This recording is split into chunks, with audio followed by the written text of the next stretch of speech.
Would you like to start? Well, let me welcome you, Mr. President, to Scotland, and fantastic to be here at Turnberry with you. Thank you so much for showing us around and having this opportunity to sit in this fantastic ballroom, which is absolutely incredible, and to start talking about some of the issues that are most pressing in your country, in my country, and in particular, we've had the opportunity to talk about the situation in Gaza and the intolerable situation, including images of starvation.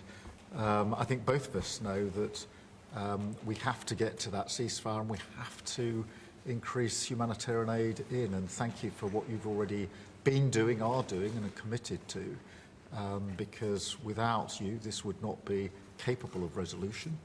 And I think that if we can work not just on the pressing issues of the ceasefire, but also on this issue of getting humanitarian aid in at volume, at speed, and then we've discussed a plan for what then happens afterwards. I think we can do our very best to alleviate what is an awful situation at the moment. So thank you very much for the discussion we've had so far and the discussion we're about to continue on that really important issue. But it's fantastic to be here. Thank you for your hospitality and to see this amazing golf course. I'll invite you to a football ground at some stage and we can exchange sports. It's been great being with you, and thank you very much, Mr. Prime Minister. And you've done a fantastic job with regard to the trade deal. You know, they wanted a trade deal here for years, many years, through many different terms of different people, and you got it done. So I want to congratulate you on that, and it's a great deal for both. It brings unity. We didn't need unity, but it brings us even closer together. I think it's good for both parties. We also discussed obviously Gaza, and I think before we get to phase 2, which is what's going to happen afterwards, we want to get the children fed. We made a contribution a week ago of $60 million, all going into food. We only hope the food goes to the people that need it, because so much, as you know, when you do something there, it gets taken by Hamas or somebody, but it gets taken. But and we're prepared to help. We want to help. It's a terrible situation. The whole thing is terrible. It's been bad for many years. But it's great to hear you feel the same way that I do. We have to help on a humanitarian basis before we do anything. We have to get the kids fed. So we've been sending in a lot of food. A lot of the food that's been going there has been sent by the United States. I spoke yesterday with the president of the European Union, Ursula, who was terrific also on the subject, and she's going to play a big role also in helping us. So we have a good group of countries that are going to help with the humanitarian needs, which is food, sanitation, and some other things. It's very difficult to deal with Hamas. As I said, we got a tremendous amount of hostages out, but it would take place in drips and drabs. You'd get 10, you get 5, you get 2, you'd get 10, 12. We get 12 one time. Many of them would come to the White House, and they were so thankful. But I always said, when you get down to the final 10 or 20, you're not going to be able to make a deal with these people because they use them as a shield. And when they give them up, they no longer have a shield. And the people of Israel feel so strongly about the hostages. Some people would take a different view, but they feel so strongly about the hostages. So that's an ongoing process. Hamas has become very difficult to deal with in the last couple of days because they don't want to give up these last 20. Because they think as long as we have them, they have protection.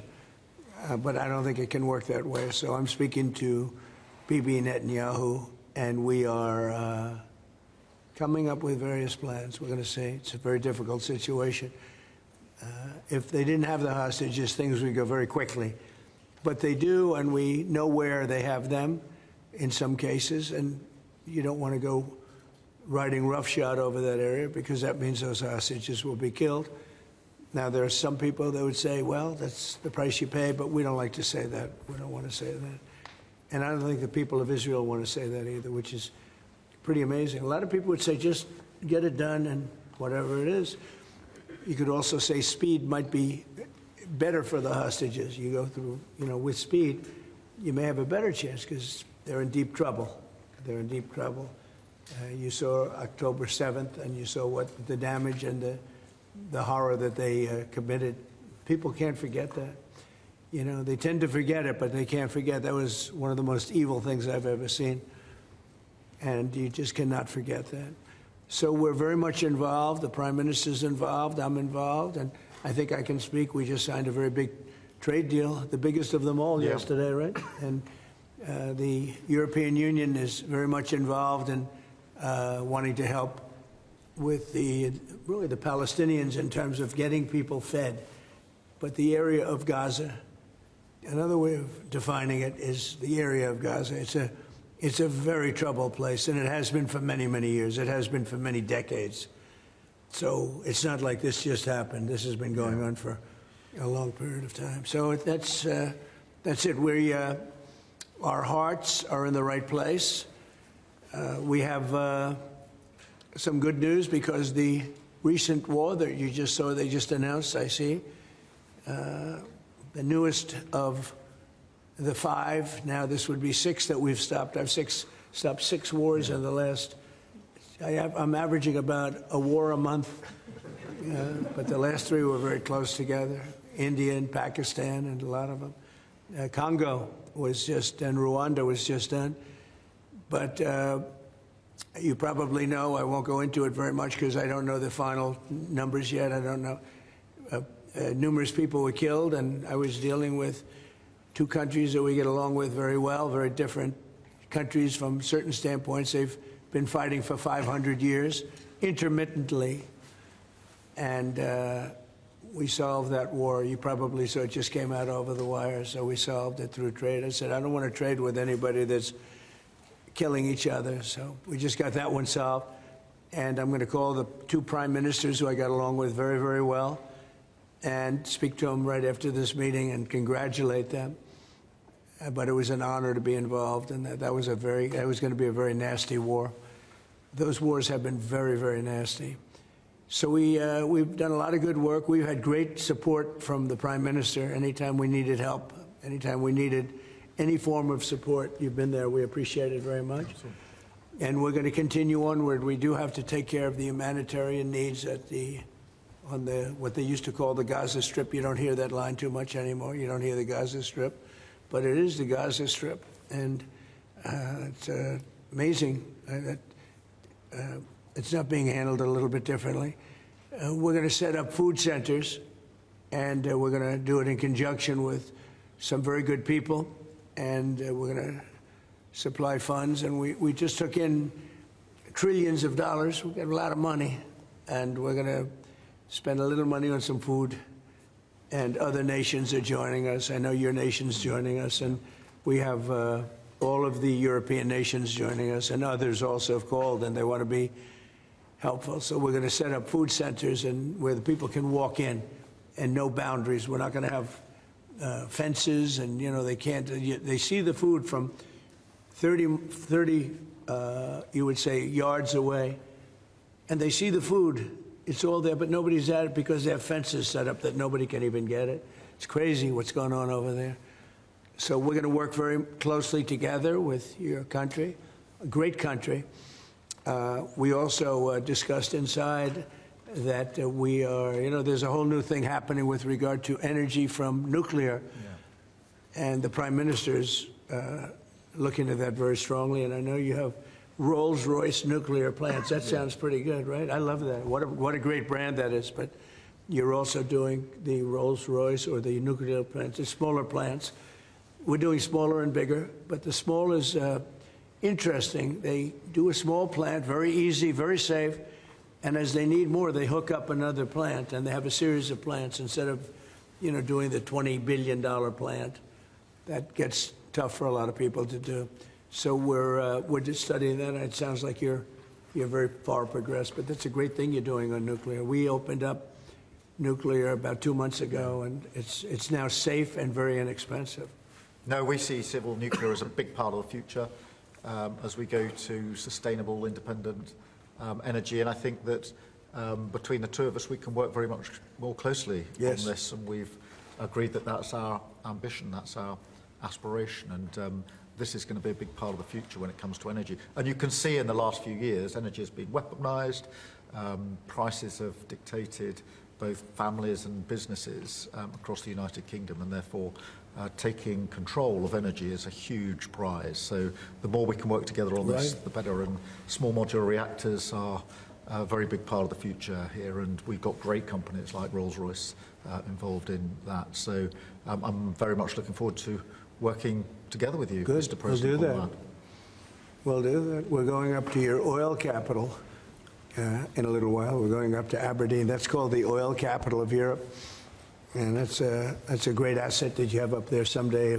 If they ever change their thinking on that, you have a great and valuable asset. There's a lot of valuable resources underground there, but that's a decision for you to make. But it's a very amazing place, and it is considered the oil capital of Europe. So it's another option that you have. So we are doing really well as a country, and I think that the Prime Minister has been so supportive of us, and so strong and so respected, and I respect him much more today than I did before, because I just met his wife and family. He's got a perfect wife and family, and that's never easy to achieve, right? But I take no credit for that. But he's become a friend, and together we got a deal done that has not been able to be done.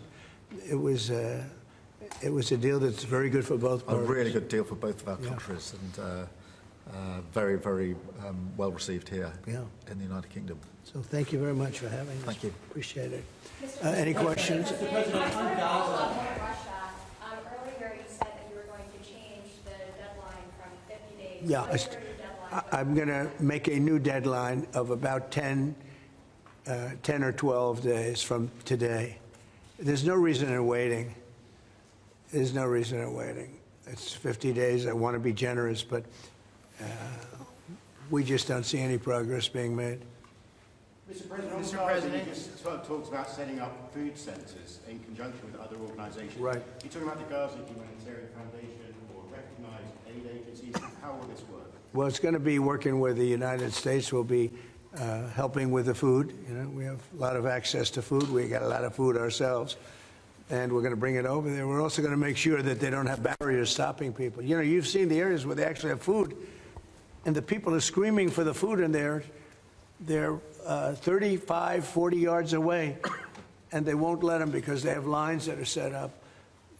And whether they're set up by Hamas or whoever, but they're very strict lines, so we have to get rid of those lines. But we're going to be getting some good, strong food. We can save a lot of people. I mean, some of those kids that's real starvation stuff. I see it, and you can't fake that. So we're going to be even more involved. We did some airlifts before, some airdrops, and the people are running for it.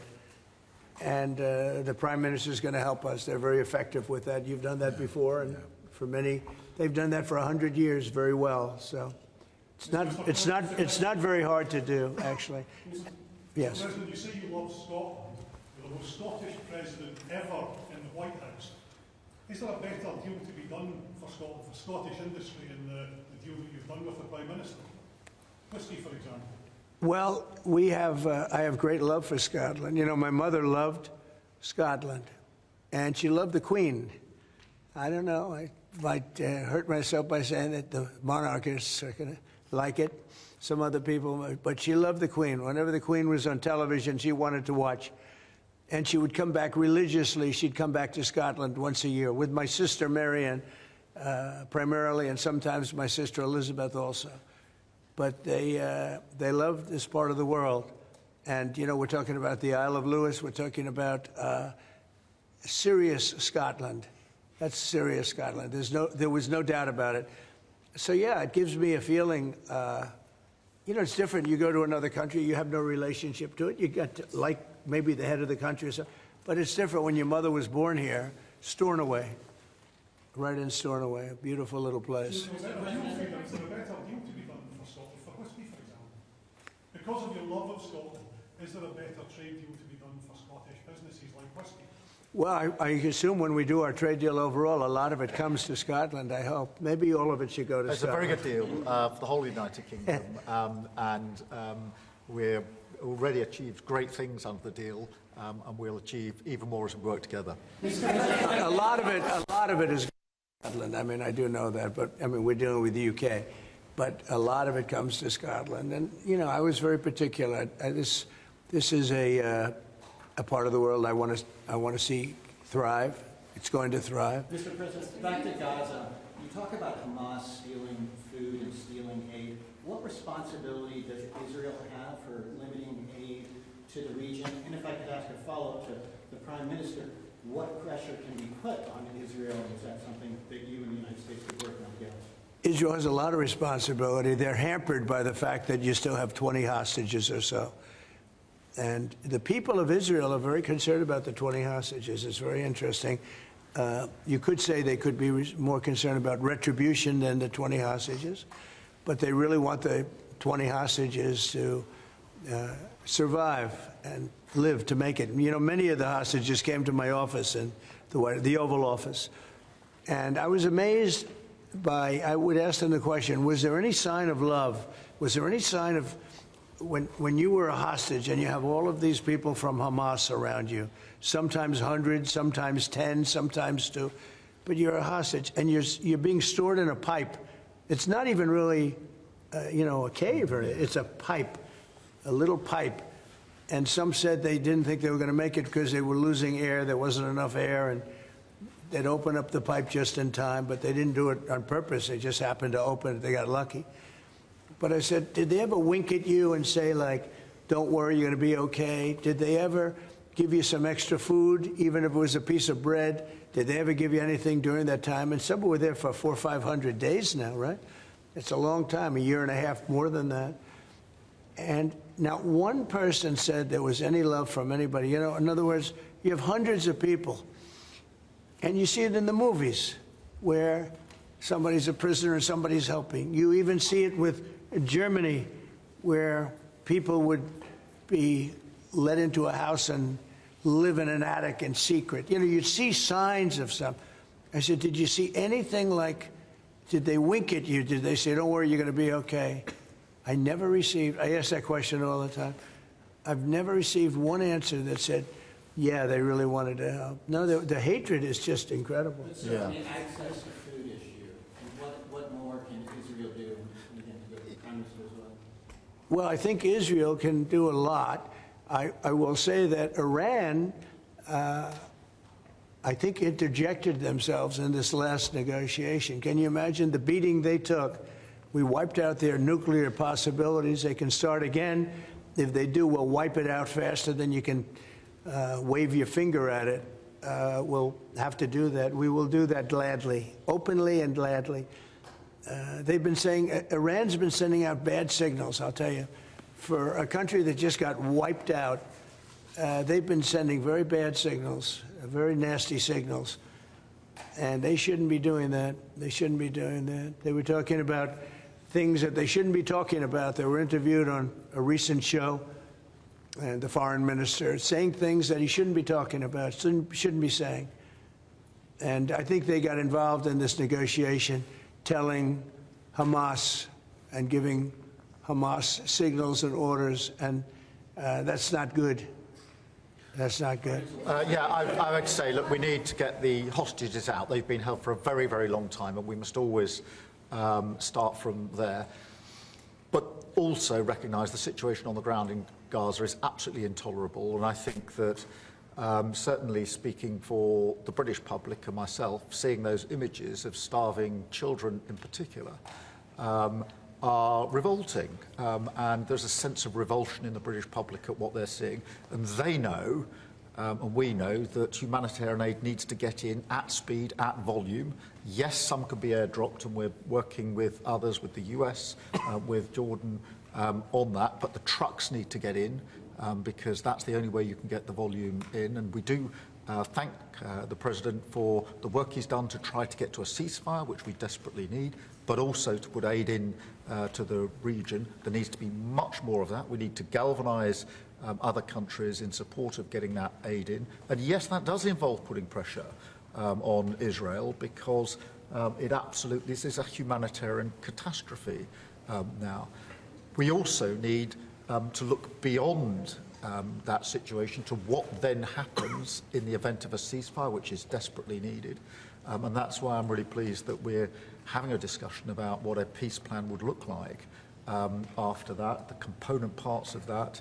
And we have to be really clear at this point that Hamas can play absolutely no part in any future governance in Palestine and in Gaza. And it's really important that we're clear about what triggered this, who took the hostages, and calling out Hamas for what they are, which is a terrorist organisation. But I think today the focus has to be on getting that humanitarian aid in at speed.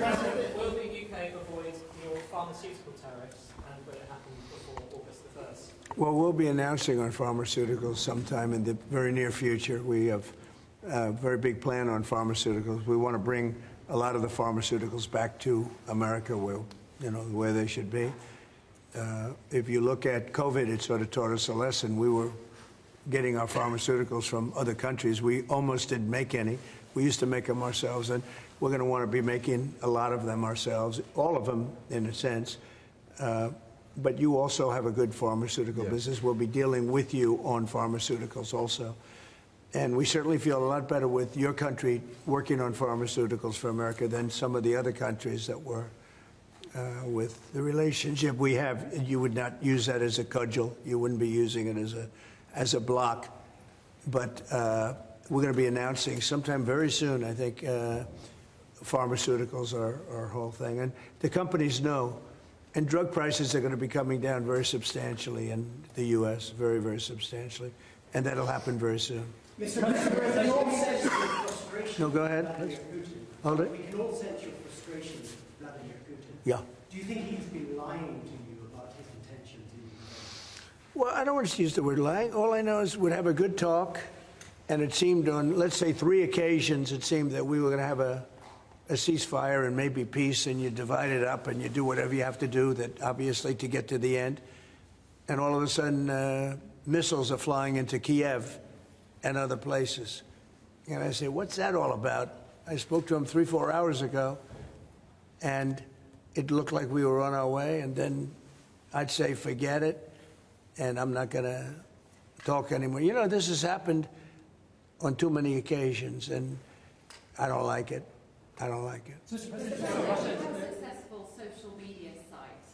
There are new powers here to censor your site, state mandates. To censor my site? To censor your site. You mean Truth? Truth Social? I mean Truth. Is that okay? Well, I don't think he's going to censor my site because I say only good things. Will you please uncensor my site? Yeah, we're not censoring anyone. We've got some measures which are there to protect children, in particular from sites like suicide sites. We've had too many cases in the United Kingdom of young children taking their own lives, and when you look through their social media, they've been accessing sites which talk about suicide and encouraging, if you like, children down that road, and that is what we want to stop. Nothing about censoring free speech, but this country is a proud free speech in this country has been for a very long time. We're very, very proud of it. We will protect it forever. But at the same time, I personally feel very strongly that we should protect our young teenagers, and that's what it usually is, from things like suicide sites. I don't see that as a free speech issue. I see that as a child protection issue. We actually passed a bill in Congress, headed up by my wife, actually, which was to pull bad stuff out having to do with children, because it is a problem. But I cannot imagine him censoring Truth Social. That's more of a very political, and it's been a very big success. Not going to happen. And I only say good things about him and his country, so they to me, you're making a mistake. I'm going to give my ambassador the job, make sure it's not censored. I had not heard that. You're a big investor in this area, Mr. President. Say it? You're a big investor in this area. To put it mildly. Like this ballroom that we built from scratch. Do you worry, though, about the risk of increased taxes here? Will that stop you investing? And do you have a message last night on the soccer to the English lionesses who won the European trophy? So I think that I have a theory that low taxes bring growth. We just passed a big tax cut bill, the biggest bill in the history of our country, actually. And one big, beautiful bill. I used to call it the great one big, beautiful. We took the word great out. But it's actually called the one big, beautiful bill. It's essentially a very large tax cut bill for everybody. And our country's, pretty soon, I think I can say it right now, our country has never done better. We had a country that was dead. It was dead 6 months ago, a year ago. Leaders from NATO, we had a very successful meeting at NATO. Your prime minister was there. It was an unbelievable love fest with all of those countries. And they agreed to go 5% and all the things. Very smart to do. But many of the leaders said, you know, essentially, they said, your country was dead 1 year ago. 1 year ago, we had a dead, and we did. We had a dead country. We had a president who didn't know where the hell he was. We had horrible, horrible people running our country. I think they were sick people, actually, sick. You talk about censorship, those are big, that's all they did was censor, and they didn't know what to do. And they had high taxes. They wanted more tax, total censorship, transgender for everybody, men playing in women's sports, everything bad they wanted, and they still do. That's what they still do. That's why they're down at 15% or something, I saw it today, the lowest that the other part of the Democrats have ever been. But no, I find that when you lower taxes, you get growth. I will say this area, and the Prime Minister hasn't been here very long on all fairness. I think he'll be a tax cutter. But I find that as we cut taxes, we did more business. Yeah. You know, in my first tax bill, we cut taxes from 39% down to 22%. And we ended up at the end of the first year, when it was still a little raw, we ended up taking in much more revenue than we did at 39%. It was pretty amazing. And we're taking in a lot of revenue right now. And this was an additional tax cut. So I find, for whatever it's worth, tax cuts are very good. Russia moved up the deadline. It's now 10 or 12 days. Is the sanction the same, that you're going to slap 100% tariff on anybody who does business with Russia? So what I'm doing is we're going to do secondary sanctions, unless we make a deal. And we might make a deal. I don't know. You don't know. It's we've done so many peace deals. This is the one I started out with. And, you know, I know President Putin called me. He wanted to know if I could help him with Iran. I said, no, I don't need your help with Iran. I need your help with Russia. And so that's the one deal that continues to linger. And, you know, we're losing 5,000. They're losing. I'm not losing. You're not losing. But 5,000 Russian and Ukrainian kids a week are dying. And that's not mentioning the people that are dying also in towns where, you know, he's lobbing missiles into certain towns like Kiev. And he's got to make a deal. It's too many people are dying. It's a really bloody war. And the 5 is now, they're really telling me that number is obsolete. It's like 7. That's terrible. So you have 7,000 Russian and Ukrainian soldiers dying every single week for no reason whatsoever. So you would think, based on common sense, you would think he'd want to make a deal. We'll find out. No communication with Israel publicly? Have you had any other Ukrainian channels conversations with the Russians reiterating this? In what? Reiterating this new pressure and deadline. Yeah, well, we're going to have I mean, well, you're the press. I'm reiterating it to you. Yeah, I'd say 10 to 12 days. I'll announce it probably tonight or tomorrow. But there's no reason to wait. If you know what the answer is going to be, why wait? And it would be sanctions and maybe tariffs, secondary tariffs. You know what a secondary tariff is. And look, the Russian economy, I don't want to do that to Russia. I love the Russian people. They're great people. I don't want to do that to Russia. But this thing, they're losing a lot of Russians. They've lost 1 million Russians. And that's the, you know, sons. That's the sons and daughters of Russian families. They leave the house. They go, bye, Mom, bye, Dad, and then they get blown away. And Ukrainian, too. Look at Ukraine. It's a disaster what's happened there. But it continues to go on. As you know, we made a deal where the European Union is essentially involved, but it's NATO, and we're was supplying weapons to NATO. NATO's now paying because the United States, because of Biden's in for $350 billion, the European nations are in for about $100 billion. Should be the opposite way, by the way, because we have a big ocean in between. Should be the opposite way. But I think that eventually something's going to happen. It should happen fast. So many people are dying. You know, when I settled out with Congo and Rwanda, they lost almost 8 million people. And it just made so much sense. And if I didn't get involved, they wouldn't have done it. They weren't even thinking about settling it. It was just going on forever. And nobody could go into those territories because they'd get killed. They'd get killed. And now they have I hear it's a whole different ballgame. We settled it. This is one that should be settled. Russia, Ukraine.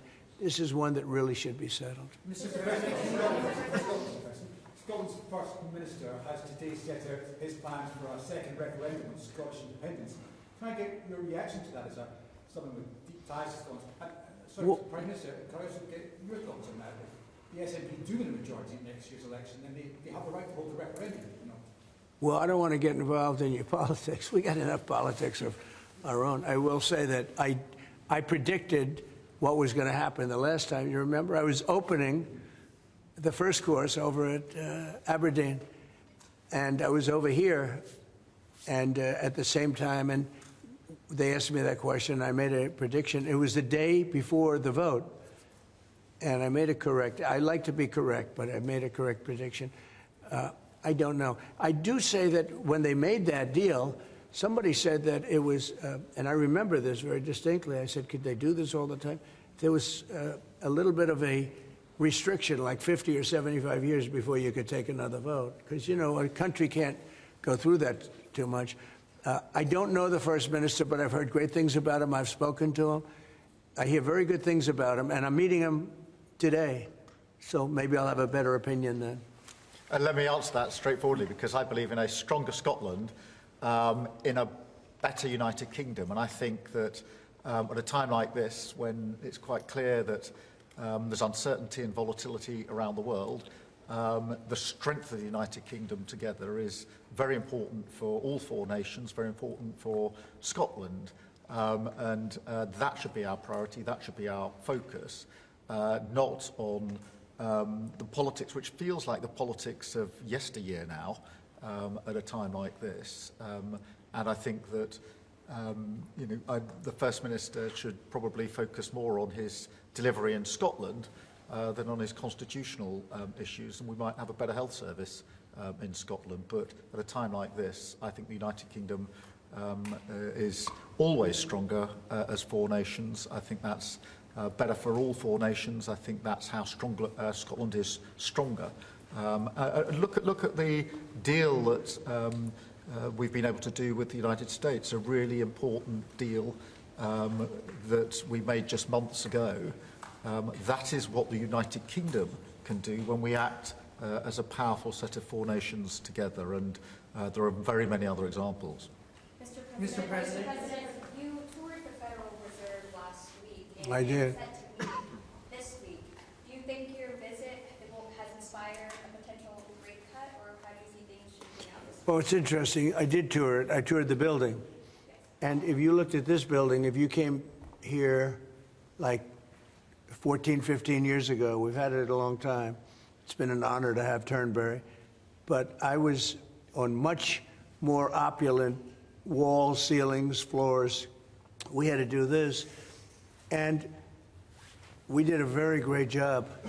I mean, you see how beautiful it is inside. Everything was saved. Everything was preserved. We had ceilings that were in bad shape. They were falling down. You know, it's very old. Wasn't properly maintained. Now it's brand new and beautiful. And we saved everything. If you really think here, you took a look and you were sort of commenting to coloring the.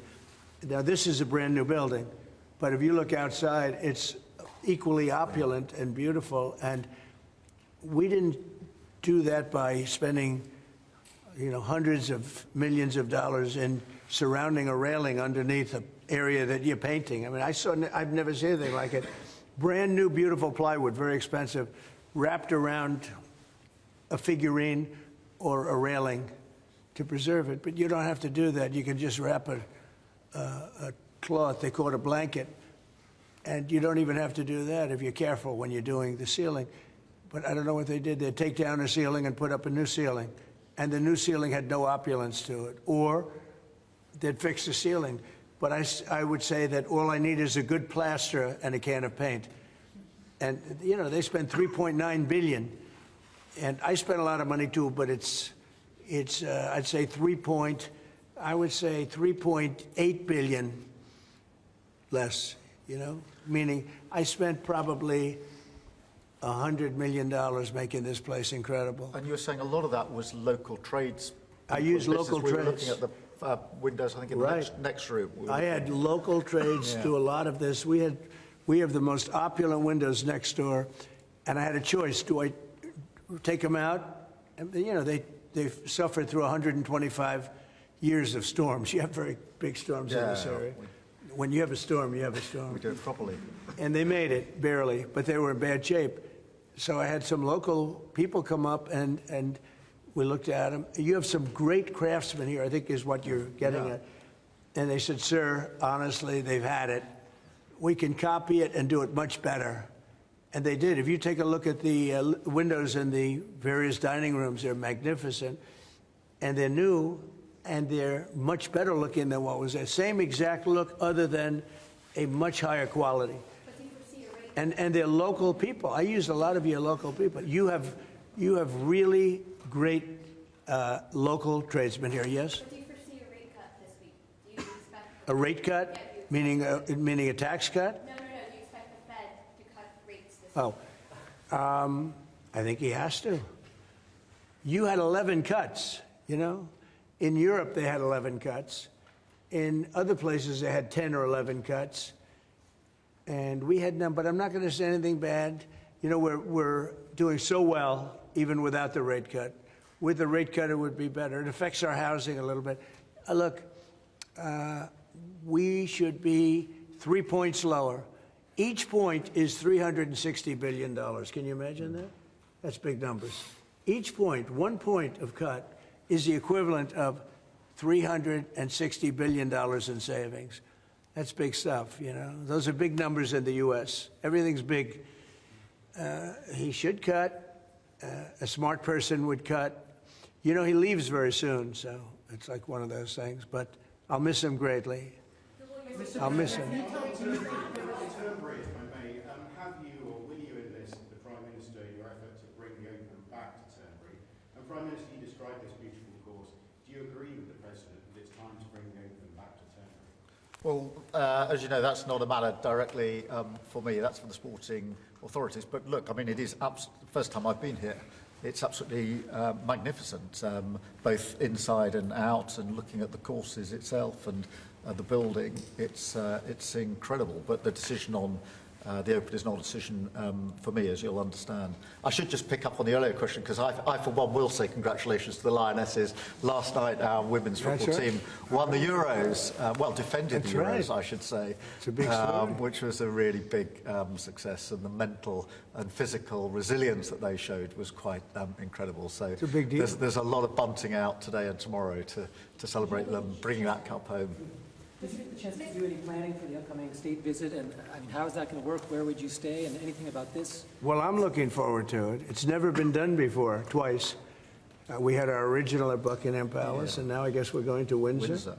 And it's never been done, and I'm a big fan of King Charles. I've known him for quite a while. He's a great guy, a great person. He looks really well to me. He looks great. So we look forward to coming over. It's going to be...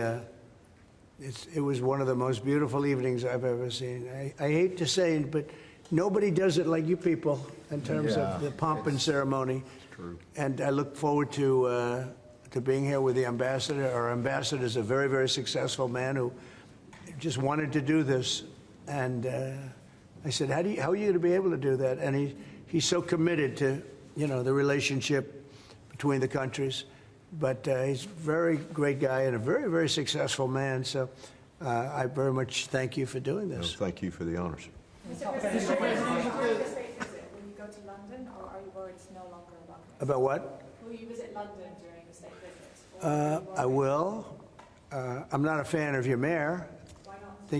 I think he's done a terrible job, the mayor of London. But the nasty person, I think he's done. I think He's a friend of mine, actually. no, I think he's done a terrible job. But I would certainly visit London. Yeah. Would you like Gaza? So MP Nigel Farage has asked Parliament to be recalled when you're there. Well, I like Nigel. I mean, Nigel, as you know, is a friend of mine. Nigel's done very well. He's a friend of mine. And Keir's a friend of mine. Would you recall Parliament so that the President can talk to MPs? Well, Parliament's in recess at the time, but look, I do want to be clear. This is an unprecedented and very special state visit. This has never been done before, and there'll be many elements of it that have never been seen before. So this is going to be a historic occasion, and we're all very much looking forward to it. And I was very, very pleased to be able to put forward the invitation when we were at the White House earlier this year. So, but this is not just a state visit. They're always incredible occasions, and this is an unprecedented second state visit. So you can imagine just how special that's going to be. The fact that it's never been done before, and that's because it's non-consecutive, and it's the only reason it could be, made it even more interesting, frankly. So it's going to be great. And being with Charles and Camilla and everybody I've gotten to know because of 4 years and now 6 months, gotten to know a lot of the family members. They're great people. They're really great people. And in that sense, I think that the UK is very lucky. You can have people that weren't great people. I don't know if I'd say that, but you could have people that weren't. But we're very lucky to have our Yeah. royal family. They're absolutely fantastic. So we really look forward to that. As far as Parliament, if he wants me to speak in Parliament, I'll do it.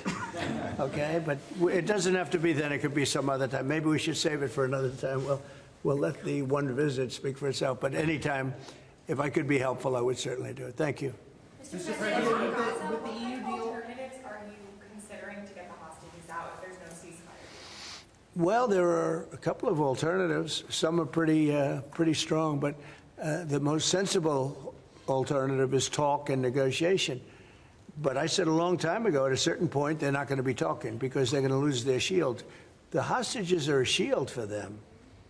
They did horrible things on October 7th, and the hostages are a shield. And I said, you know, you're going to get down a number, and the number's going to be at a point where you're not going to be able to get them back unless you're going to be very energetic, or to put it a different way, unless you're going to be very ruthless and violent. It's a bad situation to be in, very bad. Mr. President, with the EU deal last night, You talked during the campaign about President Putin respecting you and not helping you have a relationship with him. Do you still feel that way, that he respects you, considering the conversations you've had that have been really nice? Yeah. I've always gotten along with President Putin. I have had a great relationship with him. And he went through the Russia hoax, too. You know, I mean, it was, we used to talk about it. We used to say, you know, it's too bad we really can't do anything between our country. Because if we did, they'd say, oh, it's, you know, some. Look, I was tough on Putin because I was the one that closed up Nord Stream, and Biden came along and opened it up. I was very tough on Putin in one way, but we got along very well. And I never really thought this would happen. I thought we'd be able to negotiate something out. And maybe that'll still happen, but it's very late down the process. So I'm disappointed. And, you know, the funny thing is that their economy isn't that big, and it's having a hard time right now, but it's a relatively small economy. A strong military, but strong economy. And it used to be a strong economy. Now it's not. He's going through a lot. Economically, it's not easy. But it's pretty small, you know, compared to that magnificent size of that land. The land is massive. It's got, I guess, 9 time zones or something. It's a massive piece of land. Russia could be so rich. It could be so rich. It could be thriving like practically no other country. And they're holding that back because we can't. He wants to do trade deals with us. He talks about it all the time. He wanted to. And I envision that a lot of trade with Russia. They have a lot of valuable things. When you talk about rare earth, they have serious rare earth, right? They have just about every form you can have. So, you know, Russia could be so rich right now.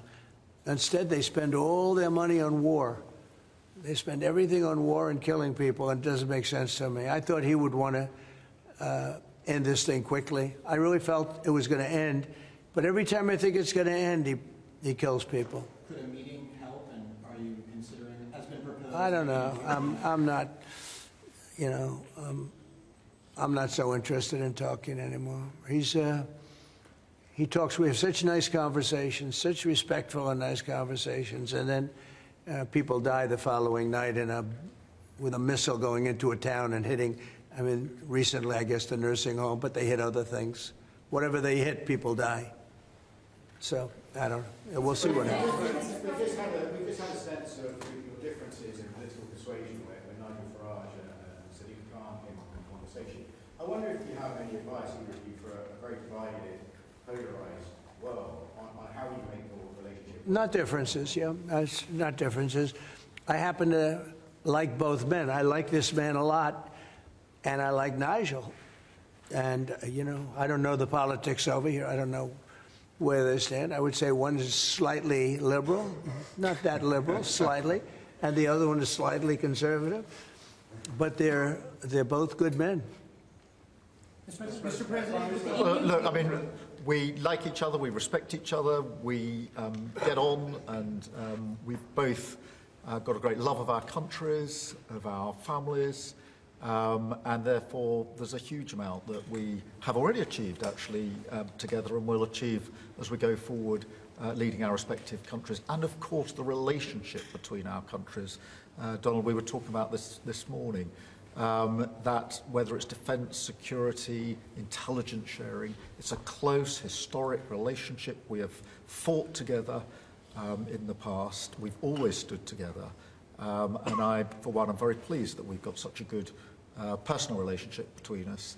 And I think it just shows that even if you come from different political perspectives, different backgrounds, actually there's a huge amount of common ground when it comes to what is in the best interests of our two great countries, and they are two great countries.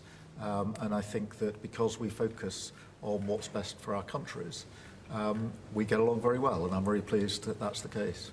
Mr. President. Well, I do know he wants to cut taxes as much as he can, and you know, politics is pretty simple. It's I assume there's a thing going on between you and Nigel, and it's okay. You know, it's two parties, but generally speaking, the one who cuts taxes the most, the one who gives you the lowest energy prices and the best kind of energy, the one that keeps you out of wars. He's kept you out of wars, but the one that keeps you out of wars. You know, you have a few basics, and you can go back 1,000 years, 1,000,000 years, whoever does these things, but low taxes, keep us safe, keep us out of wars, no crime, stop the crime. And in your case, a big immigration component, you know, because I know that your attitude has become strong on immigration, strong on the toughness of immigration. But I think whoever's going to be, I think I won because we had a lousy president, to be honest with you. We had an incompetent president. But I won because I was very strong on immigration. Now, we had inflation. We had sort of a bad economy with this guy. We had a lot of problems, but I focused on immigration more than I did anything else. And I think I won because of immigration. I think I won because of the border. I had a bad border where millions of people were coming in to our country illegally. And as you know, in last month, 0 people came into our country illegally, 0. So we went from a bad, incompetently run border to the most competently run border that anybody's ever seen. Prime Minister, the President makes it look easy dealing with illegal migration. You must be envious of his record in such a short period. Well, I think we've been discussing irregular, illegal migration is a huge issue in both of our countries. In the United Kingdom, it is a real cause for concern, and that's why we must bear down on it in all its aspects, upstream, across Europe, where a lot of ours comes into through northern France, across the Channel, working with our allies, with our colleagues, to break the gangs that are actually running this trade. But equally being very strong that when people have arrived in this country who've got no right to be here, then we should be removing them to their own country. And that's why I'm really pleased that we've been able to focus on this very intensely and get 35,000 people out of the United Kingdom who had no right to be here. Because the message has to be, you can't make your way to the United Kingdom. We won't tolerate our rules being broken.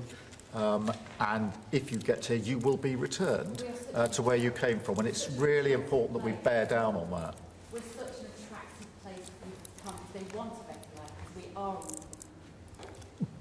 People coming via the rules are always welcome. Of course, we've welcomed talent and people into this country for centuries, literally. But what the British people will not tolerate is those that break the rules. Those that come through irregular routes, and that's the really important distinction here, and that's what we're bearing down on. And I'm really pleased that we're through pretty well all of the international engagement I've done, all the meetings I've had, the countries we've done deals with. We've done deals with countries in the last 12 months that many people thought it was not possible to do deal with when it came to immigration, irregular immigration, and we've returned thousands of people who've got no right to be here. And that, I think, is, for the British people, we're a reasonable, tolerant country where people are coming lawfully to contribute to our communities, to our country. Then, of course, they're welcome and have made a great contribution. But what people will not tolerate is those that are breaking the rules. And that is an issue of today, but it's a very British thing. We are people who respect rules. We don't approve of those that break rules. I can say, though, that I had one of the greatest victories, they say the most consequential in 129 years, so I don't know about that, but it was pretty close. And we won all of the swing states, which never happens. We won the popular vote by millions of votes. We won, tremendous electoral college sweep. And I believe I did it more than anything else because of my strong stand on immigration. And I don't think this country is any different in that sense. I think it's a big factor. And it is with a lot of the European countries. Some of the countries have lost their way, and they have tremendous crime because of it. I mean, you had countries with no crime that now have tremendous crime. And you know the countries, and I know the countries. And so I think it's a huge factor in any election, not just this election, but in any election. I think the one that's toughest and most competent on immigration is going to win the election. But then you add low taxes and you add the economy. He did a great thing with the economy because a lot of money is going to come in because of the deal that was made. But I think that immigration is now bigger than ever before. Mr. President, your Treasury Secretary is meeting with Chinese trade Right now. Right now. Have you received an update? Do you expect a deal when these talks are over, especially with the August 1st deadline? No, they're meeting right now. And, we have a good relationship with China. But China's tough. And like you're tough, we're all tough, yes. But we're going to see what happens. We just concluded our deal with Japan. It was very good for everybody. We're making, great deals. We're making deals that are good for us, but we want them to be good for everybody. It's important. It's sometimes I'll do something that I shouldn't do because it's not very important for our country, but it's very meaningful for the country on the other side. And I'll let them have that point because it's very important for them. So I don't know, but we've made a lot of deals in the last couple of months. And then ultimately, as you might as well know, we're going to just, because we have, you have 200 countries, more, but people don't know that. You got a lot of countries. And I wouldn't want to sit down with 200 people and have to deal the way he was calling me all the time. We want this, we got to have that. These are tough negotiators. These are, look, they're smart people, they're tough negotiators. They know what they want. And, but we're going to be setting a tariff for essentially the rest of the world. And that's what they're going to pay if they want to do business in the United States. Because you can't sit down and make 200 deals. But we've made the big ones. We just finished Indonesia. They opened up their country. We just finished Japan. They opened up their country. You know, Japan opened up the country. They were totally closed. They opened up to our cars, even to rice. Rice was a big deal. They would never take anybody else's rice. They'd take in rice. But they opened up their country. Philippines, we just finished. They opened up their country. They were very closed. I'd love to see China open up their country.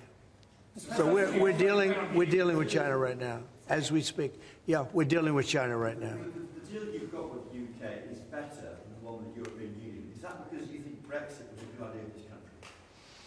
No, look, you know, we have a very special relationship with this country. Like, you know, my mother was born here. And not only born here, loved it. She'd come back, I told you, religiously every year. And she'd go up to Stornoway and see her relatives. But she loved the country. Yeah, that probably has, it always has an impact. Always has an impact. But, you know, Germany has a new leader, and I think he's terrific. I think you like him too. Yeah, I think he's terrific. My father was born in Germany. Or his parents said, we're just out. But, so, you know, you have a lot of feeling for this part of the world. I do. I want to see this part of the world do well. Germany, Scotland, UK. I want this part of the world to do well. All of the nations. You know, you do feel a certain, you have a feeling, a warm feeling toward a part when your parents are born essentially here. And I think maybe it's slightly different.Maybe it's not. I don't know. But maybe it's slightly different. Mr. President, the President completely ruled out a pardon for Ghislaine Maxwell when you landed. Is that something you would ever consider, and why? Pardon for who? For Ghislaine Maxwell. Well, I'm allowed to give her a pardon, but nobody's approached me with it. Nobody's asked me about it. It's in the news about that aspect of it, but right now it would be inappropriate to talk about it. So, Mr. President, your opposition to offshore wind is well known. In Scotland, wind is a disaster. But in Scotland and across the UK, wind farms. I know, it's a shame. It's not his fault.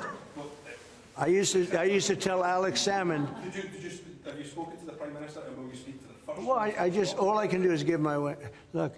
Wind is the most expensive form of energy, and it destroys the beauty of your fields and your plains and your waterways. And look out there. There's no windmills, but if you look in another direction, you see windmills.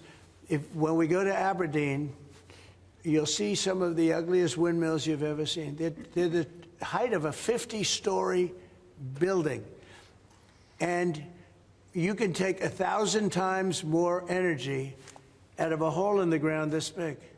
This big. It's called oil and gas. And you have it there, the North Sea. This big, that nobody would even see. You can take 1,000 times more power because the wind is intermittent. It doesn't work. It's extremely expensive. All the windmills are made in China. They used to be Germany and China. Now they're mostly in China. They all come out of China. They say that the blades, which are carbon fiber, you can't bury. Oh, okay, you can't bury. What are you going to do, dump them in the ocean someplace? Because they only last a certain period of time. And remember, a windmill has a life of 8 years, especially when they're out in the salty sea, and they start to rot and to rust. You're going to have to replace them. It's very hard to replace them. Wind needs massive subsidy. And you are paying in Scotland and in UK and all over the place where they have massive subsidies to have these ugly monsters all over the place. So I've restricted windmills in the United States. Now, a couple, we have, you know, the poor, stupid people at the beginning, they approved them, so they have their full approvals. But I've restricted windmills in the United States because they also kill all your birds. You know, they wipe out. You know, it's interesting. If you shoot a bald eagle in the United States, they put you in jail for 5 years. And yet windmills knock out hundreds of them. They don't do anything. You explained that. So it's a very expensive energy. It's a very ugly energy. and we won't allow it in the United States. So we believe in a mix, and obviously oil and gas is going to be with us for a very long time, and that'll be part of the mix. But also wind, solar, increasingly nuclear, which is what we've been discussing this morning, civil nuclear as we go forward. The most important thing for the United Kingdom is that we have control of our energy, and we have energy independence and security, because at the moment, whatever the attributes and facilities in the North Sea, that is sold onto the international market. We buy it back off the international market. That was a historic mistake in my view. But what we need is a mix so that we get the energy security that we need for the future, and that's the focus of everything that we're doing. But what we have discussed today is that the energy prices are too high, which is why we recently took measures to reduce the energy prices, particularly for energy-intensive businesses. But in the long run, the only way to reduce your energy prices is to take control of your energy, and that's what we're doing, taking control of our energy. Our King Charles, who you are a great friend of, is a big fan of eco projects, windmills, as you call them. Is he wrong? So King Charles is an environmentalist, I will tell you. And I say that in a positive way, not a negative way. And every time I've met with him, he talked about the environment, how important it is. And I'm all for it. I think that's great, you know. King Charles, more than anything else, loves the country. But I got to know him very well. He truly is an environmentalist. He wants clean air, clean water, you know, all of the things that we all want. Mr. President, you have said that you have not been briefed on the Epstein files, or your name has not appeared in the Epstein files. But doesn't the AG have to tell you if your name is... Well, I haven't been overly interested in it. You know, it's a hoax that's been built up way beyond proportion. I can say this, those files were run by the worst scum on earth. They were run by Comey, they were run by Garland, they were run by Biden and all of the people that actually ran the government, including the auto pen. Those files were run for 4 years by those people. If they had anything, I assume they would have released it. The whole thing is a hoax. They ran the files. I was running against somebody that ran the files. If they had something, they would have released. Now, they can easily put something in the files that's a phony. Like, as an example, Christopher Steele, a person you know well, happens to be from your country. But Christopher Steele, as an example, wrote a book, a dossier.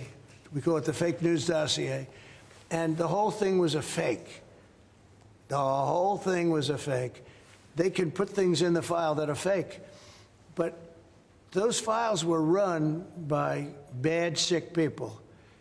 If they had anything, why didn't they use it when I was killing Joe and then he gave out because he was 25 points down?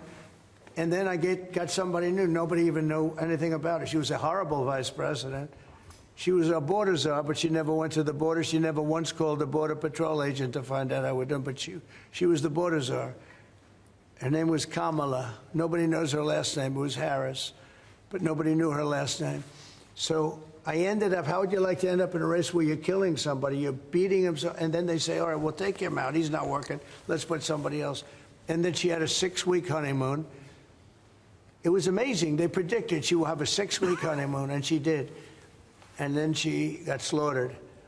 But think of it. Those files were run by these people. They were run by my enemy. If there was anything in there, they would have used them for the election. Yeah. Do you think that drawing, I think I heard you say something the other day, that the drawing that was the subject of the Wall Street Journal report. I don't do drawings. I'm not a drawing person. Do you think it was fraudulent? I don't do drawings. Sometimes people say, would you draw a building? And I'll draw 4 lines and a little roof, you know, for a charity stuff.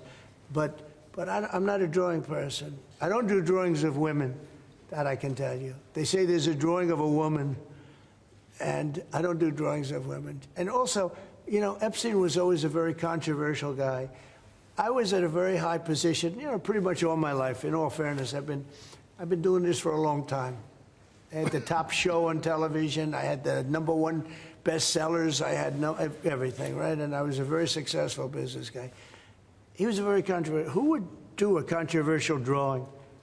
Now, with that being said, they say there were many letters done by many people. And in many big people, you know, big successful people.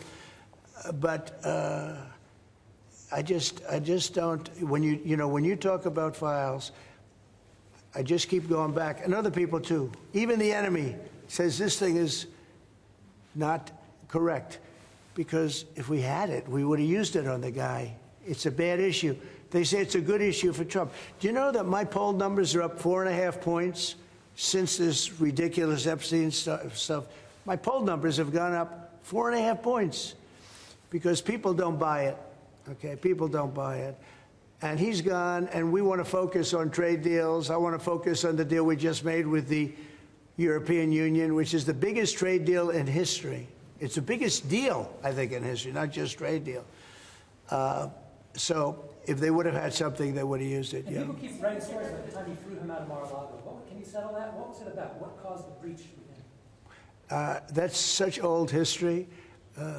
Very easy to explain, but I don't want to waste your time by explaining it. But for years, I wouldn't talk to Jeffrey Epstein. I wouldn't talk because he did something that was inappropriate. He hired help. And I said, don't ever do that again. He stole people that worked for me. I said, don't ever do that again. He did it again. And I threw him out of the place, persona non grata.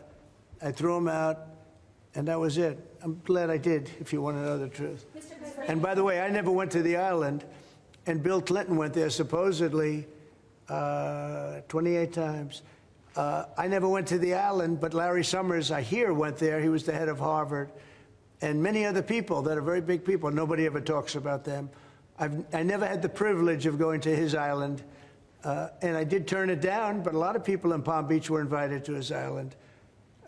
In one of my very good moments, I turned it down. I didn't want to go to his island.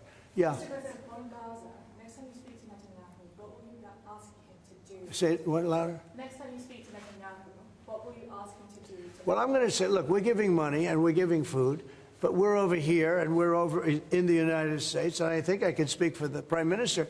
We're giving money and things. He's got to sort of like run it. What should you do? Well, I want them to make sure they get the food.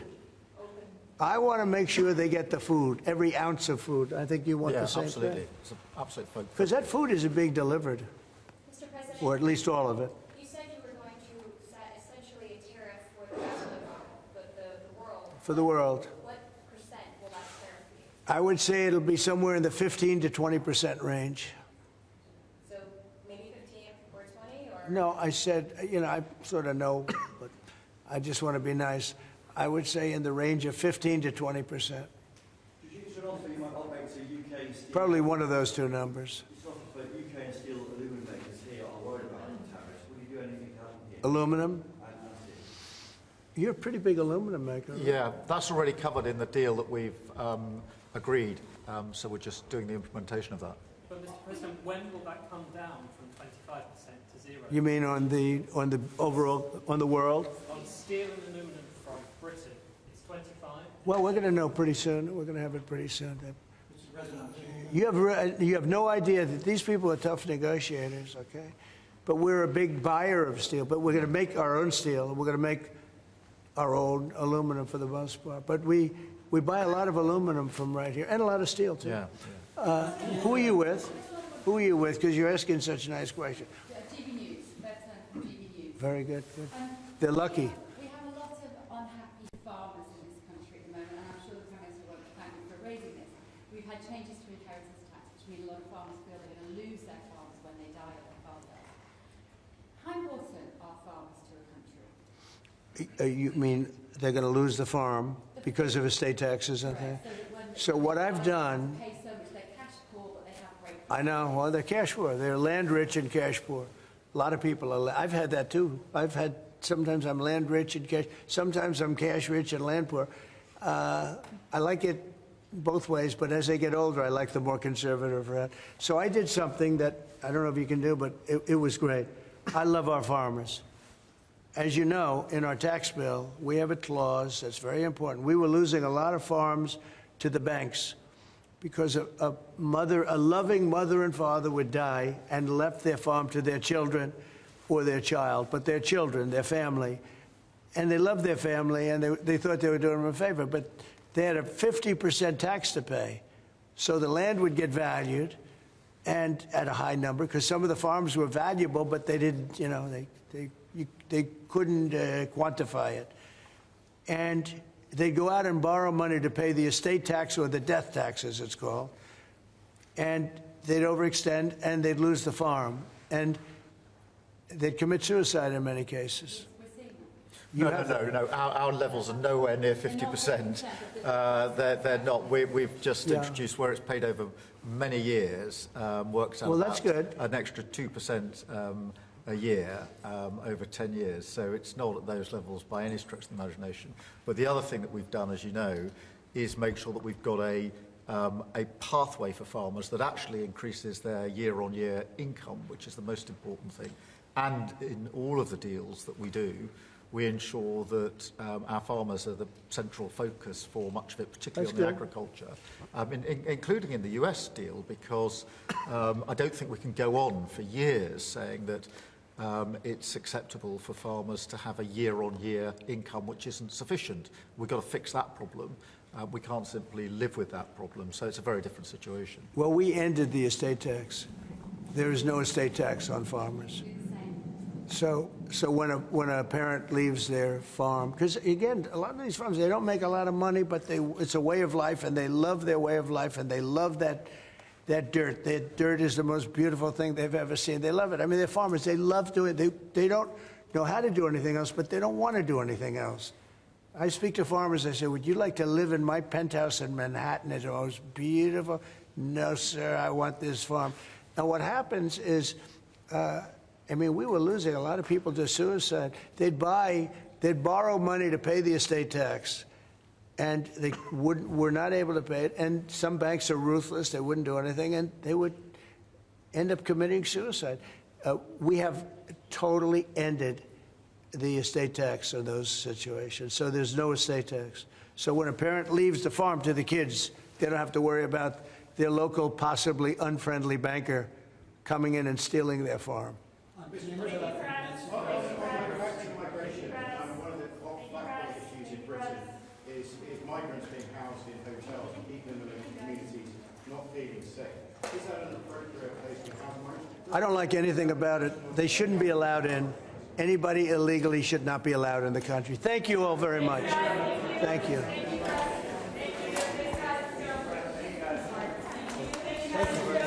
Take everything. Thank you.